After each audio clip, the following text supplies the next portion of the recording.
Spika wa Bunge la Jamhuri ya Muungano wa Tanzania, Dr. Tulia Ackson ametangaza kujiondoa rasmi katika kinyang'anyiro cha kugombea nafasi hiyo kwa mara nyingine tena leo tarehe 7 mwezi wa 11 2025.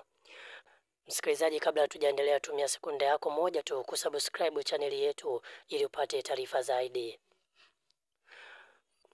Dr. Tulia Ackson ni miongoni mwa makada waliojitokeza kuwania nafasi hiyo kuomba ridhaa kutoka Chama cha Mapinduzi CCM. Mpaka sasa waliobaki katika mchakato huo ni Musa Azan Zungu ambaye ni mbunge wa jimbo la Ilala, alikuwa naibu spika wa Bunge la Jamhuri ya Muungano wa Tanzania, pamoja na kada na mbunge wa zamani Stefani Masele.